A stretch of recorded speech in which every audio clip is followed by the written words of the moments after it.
Здравейте, мили приятели! Сега сме с бързото ни гадание на тема какво харесваш мен. Нека да направим кратка идентификация и да видим кой ще дойде днес на нашата магическа масичка и какво иска да ни каже. Добре? Охо! Един влюбен човек, една влюбена жена с първи аркан на влюбените. Определено тук ще става дума за любовните отношения. Тук ще става дума за някой, който е влюбен в другия. Или в някого. Добре, тук би могло да става дума и за някой, който е влюбен, но разочарован. Или би могло да става дума за някой, който е влюбен, но обвързан и сякаш не иска да влиза в любовни триъгълници, или някой, който е влюбен, но е възпрепятстван, има трети фактор и той затова е с объркани чувства, не знае как да действа, не знае как да постъпи, все още си преценява възможностите.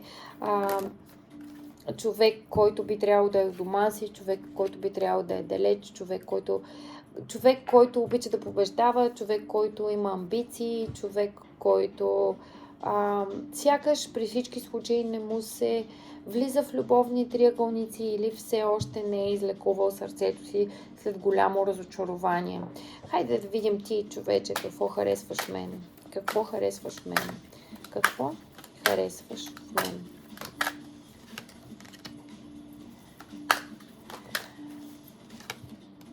Добре.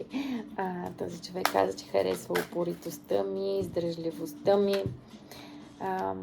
Този човек казва, че харесва умението ни как се справяме с конфликти, с конфликтни ситуации, разсъдливостта, преценката ни. Определено този човек ни харесва в любовния смисъл на думата. Още веднъж аркан на влюбените. Харесва дързостта, смелостта, огнеността ни. Привлекателни сме за него. Харесва интелекта ни. Харесва чувствеността и чувствителността ни. Но за сега все още стои стои отстрани и ни наблюдава. Хайде да видим какво ни съветват картите. Какво ни съветват картите в тази ситуация? Какво ни съветват картите в тази ситуация? Да го оставим, да се погрижи за себе си, за своите нужди, като същевременно ние се погрижим за нас самите и собствените си нужди.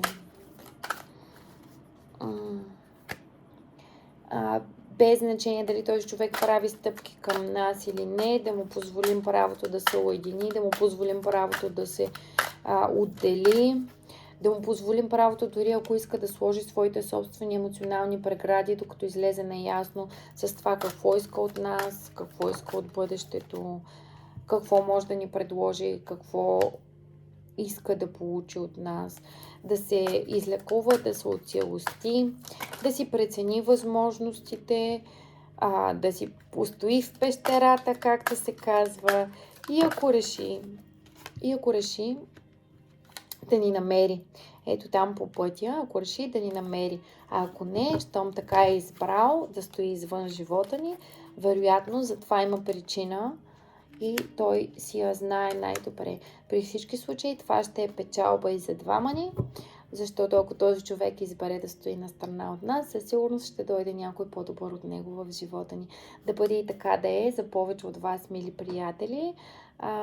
Знаете, относно въпроси за моите карти, лични четения и гадания, може да ми пишете по всяко време. Ако все още не сте ме последвали, не сте харесали страничката ми, моля, направете го сега. Довиждане и до нови срещи, мили приятели!